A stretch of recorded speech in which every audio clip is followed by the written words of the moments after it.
தாவேக்காட்ட ஒரே ஒரு வியூகம் இருக்கும் சார். அதாவது கடந்த காலத்துல பிக் பாஸ்னு ஒரு ஷோ வந்துச்சு. அது ரொம்ப எல்லாத்துக்கும் அந்த பரணி பைய தான் காரணம் அப்படின்னா முதல் சீசன்ல பாத்தீங்கன்னா எல்லாத்துக்கும் அந்த பரணி பைய தான் காரணங்கிற டைலாக் அடிக்கடி சொல்லிக்கிட்டே போவார். கஞ்சாகரம் இந்த இருந்து அந்த பக்கம் போனாலும் அங்க இருந்து இந்த பக்கம் போனாலும் எல்லாத்துக்கும் அந்த பரணி பைய தான் காரணம். அது ரொம்ப ட்ரெண்டிங் அந்த டைம்ல. அதே வார்த்தை தான் எல்லாத்துக்கும் இதுக்கு முன்னாடி ஆண்ட திமுக தான் காரணங்கிற வார்த்தைய எல்லா அமைச்சர்களுக்கும் நேரம் போகித்து கொடுத்திருப்பாங்க.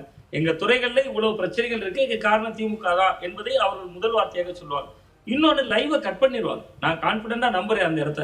ஏன்னா இவர்களால ஒரு பதில் சொல்ல முடியாது. நீங்க அந்த திமுகவில் இருப்பவர்கள எப்படிப்பட்ட அனுபவசாலிகள், அது நம்ம ரொம்ப பெரிய விஷயம். செந்தில் பாலாஜியா இருக்கலாம், ஏவா வேலு அவர்களா இருக்கலாம், உதயநிதி அவர்களா இருக்கலாம், உள்ள இருக்கிறவர்கள்லாம் தங்கம் தென்னரசு அவர்களா இருக்கலாம். ஒவ்வொருத்தரும் கிட்டத்தட்ட பெரிய பெரிய அனுபவசாலிகள். இந்த 35 அமைச்சர்கள்ல முன்னாள் அமைச்சரே செங்கோட்டையன் அவர்கள் மட்டும்தான். அதனால அவர்களால் அதை ஈடு கொடுத்தே பேசிவிட முடியாது. இன்னொன்று நிர்மல்குமார் அவர்கள் நண்பரோட குறிப்பிட்டார். நிர்மல்குமார் அவர்கள் பேச்சு கூட பல இடங்கள்ல ஒரு பொருத்தமற்ற விஷயங்கள் தான் பேசுவார். ரொம்ப நிர்மல்குமார் அவர்கள் கிட்டத்தட்ட அது சட்ட விஷயமா இருக்கலாம், எல்லா துறை சார்ந்தும் பேசுவார், எல்லாமே பேசுவார். ஆனால் அதுல எவ்வளவு உண்மைத்தன்மை இருக்கோ என்பது சட்டமன்றத்தில் அப்படி பேசிவிட முடியாது. சாதாரணமா வெளியில் பேசிடலாம். சோ அப்ப அவர்களுக்கு ஒரு 2 வாய்ப்புகள் இருக்கு. ஒன்று, எல்லாவற்றுக்கும் திமுக தான் காரணம், நீங்க கடந்த 60 ஆண்டுகள்ல செல்லரித்து வச்சுட்டீங்க என்பது போன்ற வாதங்களை சொல்லுவாங்க. இரண்டாவது, லைவ கட் பண்ணுவாங்க. முக்கியமா லைவ் ஒரு கட்டத்துக்கு மேல இருக்காதுன்னு தான் நான் பாக்குறேன். ஆனால் திமுக ரொம்ப வீரியமாக செயல்படுவாங்க. அந்த வீரியமாக செயல்படுவவங்களுக்கு பக்கபலமாக பிற கட்சிகள் இருக்குமா? நீங்க கூட தோழமை கட்சிகள் இன்னைக்கு இல்லையே திமுக.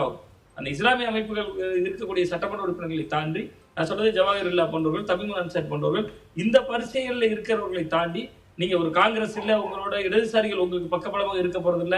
அப்ப அந்த குரலுக்கு எந்த அளவுக்கு ஒரு 59 பேரே மீண்டும் மீண்டும் பேச வேண்டிய ஒரு நெருக்கடி இருக்கு. அது திமுகவுக்கும் ஒரு சின்ன சின்ன நெருக்கடியாக இருக்கும். தாவேக்காவுக்கு பலத்த நெருக்கடி தான். ஏனென்றால் இவர்கள் பதில் சொல்வதற்கு இன்னும் தயாராகவே இல்லை. அங்க இருக்கக்கூடியவர்கள் யாருமே தயாராக இல்லை. நீங்க காவிரி விவகாரம் வந்தா புசியானது என்ன பேசுவாரு, அதை நம்ம கற்பனை செய்தே பார்க்க முடியல. அப்ப அது கிட்டத்தட்ட அதெல்லாம் ரொம்ப ஒரு சூழல் நெருக்கடியை ஏற்படுத்தும். அப்படி பல விஷயங்கள் இருக்கிறது. சோ அதனால இவர்கள் கடந்துதான் போவாங்க. எல்லாவற்றுக்கும் பெரும்பான்மையான கேள்விகளுக்கு பதில் சொல்லாமல் கடப்பது என்கிற ஒரு நிலைப்பாட்டை இருப்பாங்க. பதில் சொல்வதற்கு 2-3 பேர் ஆயத்தப்படுத்தி வைத்திருப்பார்கள். அவர்கள் தான் இருந்து சொல்ல வாய்ப்பு இருக்கு அப்படின்னு தான் நான் பாக்குறேன். பட் இது பெரிய ஒரு பின்னடைவை தாவேக்காவுக்கு நிச்சயமா தராது. அது லைவ் காட்டுனா பின்னடைவு. அப்ப அதுக்கு அவர்கள் தயாராக இருக்க மாட்டாங்க. அந்த வெளிப்படைத்தன்மை அவர்கிட்ட இருக்காது. இல்ல, அவர் சபாநாயகர் சொல்லி இருக்கிறாரு, நாங்க லைவ் கொடுப்போம் அப்படின்னு சொல்லி இருக்கிறார். இல்ல, அதே சபாநாயகர் அவர்கள் லைவ் கொடுப்போம் என்று சொல்லி இருந்தாலும் கிட்டத்தட்ட அந்த நீங்க தொடங்குகிற பொழுது காட்டினா போதுமே, கொஞ்ச நேரம் காட்டுவாங்க, சில கடைசி முடிகிற பொழுது காட்டுவாங்க. அந்த மாதிரியான நடைமுறைகள் ஏதாவது பண்ணுவாங்க. சபாநாயகர் பேச்சு என்பது அவர் அவருடைய கருத்தை இன்றைய நாள்ல சொல்லியிருக்காரு. அவை நாளைக்கு எப்படி போகுங்கிறத பொறுத்து முடிவெடுப்பாங்கல்ல, அந்த ஒரு சூழல் அவர்களை முடிவெடுக்க செய்யும்ல. சோ அந்த இடமும் இருக்கு. சபாநாயகத்தையே கேள்வி எழுப்பலாம். சபாநாயகர் இது பண்ணுவது போன்றே இவர்கள் பேச வாய்ப்பு இருக்கு. ஜனநாயகன் படம் பார்த்தா மூளைக்கு சுறுசுறுப்பு விறுவிறுப்பு கிடைக்கும்னு சொல்லியிருக்காரு அவரு. சோ இது போன்ற பல விஷயங்கள் அந்த திரைப்படத்துக்கு குழந்தைகள் போயிட்டு இருக்காங்க. அது போன்ற பல விஷயங்களை பேசலாம். படம் வன்முறை காட்சிகளுக்காக சான்றிதழ் பெற்றிருக்கிறது. அப்ப உங்க படத்துக்கு அப்படியும் போறாங்களேன்னு பேசலாம். பேசணும் என்று முடிவெடுத்து விட்டால் திமுகவுக்கு நிறைய விஷயங்கள் இருக்கு இந்த 3 மாத காலத்துல. இன்னொன்னு நீங்க கேட்டீங்க, போராட்டங்கள்ல சரியான முறையில கவனம் செலுத்துறாங்களா திமுக? நீட் போராட்டம் நடந்துச்சு, ஜந்தர் மந்தர்ல நடக்குது நீட் போராட்டம். தமிழ்நாட்டுல நீட்டுக்கு எதிராக கடுமையா போராடின கட்சி திராவிட முன்னேற்ற கழகம். நீங்க அவங்ககிட்ட போய் போராட்டத்துக்கு ஆதரவு கொடுக்கறது இல்ல. அமைப்பு ரீதியா கட்சி செயல்படக்கூடிய மாவட்டங்கள்ல எல்லா மாவட்டத்திலையும் திமுக அலுவலகத்தை திறந்து வச்சு இங்க மாணவர்கள் போராடுறாங்கன்னா பிஜேபி எதிர்ப்புல விஜய் ஒண்ணு இல்லைங்கிறது நிரூபணமா இருக்குமே. அதையே திமுக செய்யலையே. அப்ப அவர்கள் விஜய் என்கிற சக்தியை எப்படி எதிர்கொள்றதுங்கிற குழப்பத்துலதான் இன்னும் இருக்காங்க. சோ அவர்கள் அதனால சட்டமன்றத்துல கடந்த காலங்கள் எடப்பாடி பழனிசாமி அவர்கள் இருந்ததை போன்று ஒரு ஸ்கோர் செய்ய முடியாதுன்னு எனக்கு தோணுது.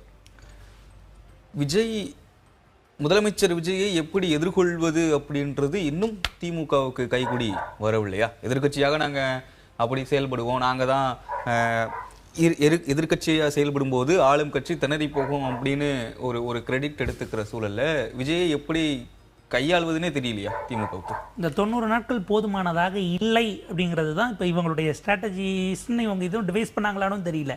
90 நாட்கள் நீங்கள் அவர் அப்சர்வ் பண்ணாதானே அவர் எப்படி நகர்வாருங்கிறத தெரிஞ்சுக்க முடியும். இல்லை சார், அப்சர்வ் பண்ணி வீக்னஸை கண்டுபிடிச்சு அதில் அடிக்கிறது வேற, தவறுகள் நடக்கும்போது அதை பெருசு பண்றது வேற. இல்லை, பாலிடிக்ஸ்ல நீங்க நெரேட்டிவ் செட் பண்ணி பெருசு பண்றதுன்னா பாலிடிக்ஸ்ல முக்கியமானது. நீங்க மொத்தமா ஒரு கட்சியாக சேர்ந்து எந்த விஷயத்தை முன்னெடுக்கிறீங்க அப்படின்றதுன்னு முக்கியமானது. நீங்க ஆரம்பத்தில் சொன்ன மாதிரி நிறைய விஷயங்களை தவறுதான் விட்டுட்டாங்களா?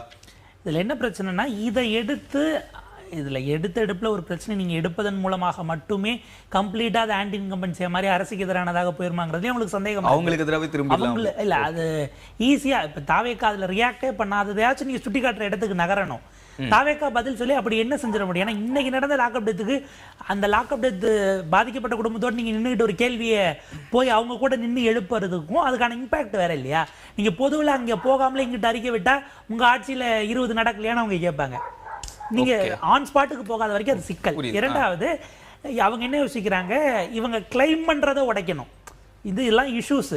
சட்ட ஒழுங்கு அப்படிங்கிறது வெறும் 3 மாதத்தை வச்சோ இல்ல அது இயர் கணக்கில் வர்றதை வச்சுமே கூட பேசிடலாமாங்கிறது அது தனி நரேட்டிவா போயிடும். கவர்னன்ஸ் இவங்க கிளைம் பண்ணக்கூடிய டிரான்ஸ்பரன்சில தொடங்கி அந்த விஷயங்கள்லயே நம்ம எக்ஸ்போஸ் பண்ணிட்டு அதுக்கு பிறகு போலான்னு ஒருவேளை ஒரு திட்டம் வச்சு இருந்திருக்கலாம். இல்ல இன்னமும் க்ளூலெஸ்ஸாக இருக்கிறார்கள்.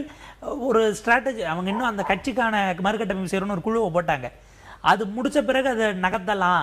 இப்ப இருக்கிற ஸ்டேட்டஸ் கோல எதையும் தொடங்கி வச்சிட வேண்டாம்னு இருக்காங்களா தெரியல. அவங்க க்ளூலெஸ்ஸா இருக்காங்களா இல்ல ஸ்ட்ராட்டஜி டிவைஸ் பண்றாங்களா அப்படிங்கிறது, புலி பதுங்கி இருக்கா இல்ல தூங்கிட்டு இருக்காங்கிறது நமக்கு சட்டமன்ற கூட்டத்தொடர் முடிஞ்ச பிறகு. கடந்த காலத்துல எடப்பாடி பழனிசாமி செய்த தவறு, டெல்லியில ராகுல் காந்தியும் செய்த தவறு என்னன்னா, சட்டமன்றத்தில் நாடாளுமன்றத்துக்கு உள்ள கடுமையாக பேசுவார்கள். அதை முடிஞ்ச பிறகு எல்லாம் போய் ஒரு ஸ்லீப் மோடுக்கு அப்படியே போயிடுவாங்க. கட்சிக்காரர்களை வேலை செய்வதற்கு எங்கேஜ் பண்ணுவதற்கு அந்த வேலையே இல்லாம போயிருச்சு. அது இப்ப நாளைக்கு இன்னும் ஒரு ஷேடோ ஃபைட் என்ன நடக்கும்னா, தாவேக்காவுக்கு எதிராக அக்ரெசிவாக கேள்விகளை எழுப்பி ஸ்கோர் பண்றது உதயநிதியா எடப்பாடி பழனிசாமியான்னு ஒரு நிழல் ஷேடோ யுத்தம் உள்ளேயும் நடக்கும். சரி பேசும் சுவாமிநாதன் குறுக்கிட விரும்புனீங்க. நான் இறுதியாக ஒரு கேள்வியும் கேட்டுறேன், அதையும் முடிச்சிருங்க. உதயநிதி விசஸ் விஜய் அப்படின்ற ஒரு ரேஸ்ல இந்த சட்டசபை கூட்டத்தொடர் முடியும் போது யாரு ஒரு அடி முன்னாடி இருப்பா அப்படின்றது ஒண்ணு. எதிர்கட்சியாக உதயநிதி விசஸ் பழனிசாமி இவர்கள்ல யாரு அதிகமாக செயல்பட போறாங்க அப்படின்றது ஒண்ணு. நீங்க சொல்லிட்டீங்க சட்டசபையில உதயநிதி பேசலாம், வெளியே எடப்பாடி பழனிசாமி ஸ்கோர் பண்ணுவார் அப்படின்னு. இந்த 2 கேள்விகள் நீங்கள் குறுக்கிட விரும்புனீங்க, அதையும் முடிச்சிடும். இல்ல நான் குறுக்கிட விரும்பினது முதல்ல என்னன்னா, தாவேக்காவுடைய வேகம் திமுக இல்ல. இவ்வளவுக்கு திமுக கட்டமைப்பு கொண்ட 75 வருட பாரம்பரியம் கொண்ட ஒரு மிக முக்கியமான கட்சி, சித்தாந்த அடிப்படையில் கொள்கை அடிப்படையில் இயங்கக்கூடிய கட்சி. நான் தாவேக்காவோட வேகம் ஏன் இல்லைன்னு சொல்றேன்னா, உதயநிதி ஸ்டாலின் அவர்கள் கைது செய்யப்படுறார். ஆனா அதுக்கு முந்திர நாளே பாத்தீங்கன்னா திடீர்னு அறிவிக்கிறாங்க, எல்லா மாவட்ட தலைநகரங்கள்லயும் போய் ஆர்ப்பாட்டம் பண்ணுங்க, அவதூறா முதல்வரை பேசுறாருன்னு புசி ஆனந்த் அறிவிக்கிறாரு. எல்லா மாவட்ட தலைநகரங்கள்லயும் காலைல 10 மணிக்கு தான் ஆர்ப்பாட்டம் நடக்குது. 10:30 ஆர்ப்பாட்டம் பண்ணிட்டு இருக்கும் போதே உதயநிதி ஸ்டாலினை கைது பண்ணிட்டாங்களா? அப்படியா கைது பண்ணிட்டாங்களா? அப்ப இந்த ஆர்ப்பாட்டம் முடிஞ்சதுன்னு சொல்லி ஸ்வீட் கொடுத்துட்டு ஆர்ப்பாட்டத்தை முடிச்சுட்டு போறாங்க. இது திட்டமிட்ட ஒரு செயல் தான். நீங்க முந்திர நாள் பேசுறாரு, அடுத்த நாள் காலையில ஒரு வீட்டுல கைது பண்ணணும்னா அடுத்த நிமிஷமே திட்டமிட்டு இருந்தாதான் தஞ்சாவூர்ல இருந்து கிளம்பி நீங்க முதல்ல சென்னைக்கு வர முடியும். அதுதான் நான் வேகம் சொல்றேன். அந்த எதிர்கட்சியை அடக்கி வருது அல்லது அடக்குமுறை பண்றதுல தாவேக்கா ரொம்ப வேகமாக செயல்படுறாங்க. அந்த இடத்தை ஈடு கொடுக்கறதுல திமுகவுக்கு இவர்கள் புதியவர்கள்னால இவர்கள் இப்படித்தான் முடிவெடுப்பாங்க அப்படிங்கிற யூகத்துக்கு வர முடியல. ஒன்று. இரண்டாவது, உதயநிதி ஸ்டாலின் வெர்சஸ் விஜய் அப்படிங்கிற அந்த யுத்தத்துல கருத்தியல் பேசுவார். இப்ப நீங்க உதயநிதி ஸ்டாலின் அவர்கள் நிறைய கருத்தியலாக பேசுவார். காவிரி விவகாரம் அது இன்னைக்கு நேற்று இருக்கிற பிரச்சனை இல்ல, நாங்க உச்சநீதிமன்றத்தில் வழக்கு தொடர்ந்திருக்கோம், நீங்க திமுக தனியா ஒரு வழக்கு தொடர்ந்திருக்கீங்க, நீங்க ஏன் வழக்கு போட்டீங்க, தமிழர்களின் பக்கம் நிக்காம நீங்க திமுகங்கிற ஒரு கட்சியா ஏன் போட்டீங்க? அப்ப இவங்க கேட்பாங்க, நீங்க ஏன் ஒரு அனைத்து கட்சி கூட்டம் போடல? அப்படிதான் விவாதம் நகர முடியுமே ஒழிய இவரை ஸ்கோர் செய்யறதுக்கு நீங்க இவர் எந்த வாக்குறுதியுமே நிறைவேற்றலங்கன்னு என்ன பேசினாலும் நான் சொன்ன மாதிரி ஒன்று லைவை கட் பண்ணுவாங்க. இரண்டாவது, அது உதயநிதி ஸ்டாலின் அவர்களுடைய உரை சட்டமன்றத்தில் கவனிக்கப்படும், பயங்கர கைதட்டல்களை வாங்கி தரும். ஆனா அது மக்கள் மன்றத்துல விஜயோட இமேஜ பெரிய அளவுல எதுவுமே சிதைத்து விடாது அப்படின்னு நான் பாக்குறேன். ஒன்று.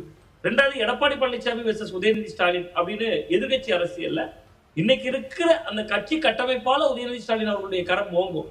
இல்லாம அதிகமான விஷயங்களை முன்வைக்கிறது. அன்னைக்கே பாருங்களேன், வெளியில் வந்தவொன்னு 0 பட்ஜெட்டாரு எடப்பாடி பழனிசாமி அவர்கள் தான் முதல்ல செய்தியாளர்களை சந்தித்தார்.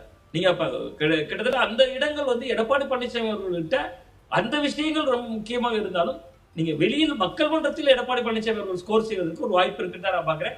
அங்க அவருக்கு பலவீனம் என்னன்னா, அவரோடு இருக்கக்கூடியவர்கள் அதிர்ஷ்டமையாக இல்லை. அதனால அந்த இடமும் உதயநிதி ஸ்டாலின் அவர்களுக்கே போவதற்கு வாய்ப்பு இருக்கு. சட்டமன்றத்தில் விஜய் தான் ஸ்கோர் செய்வார் என்பதால் என்னுடைய பார்வை.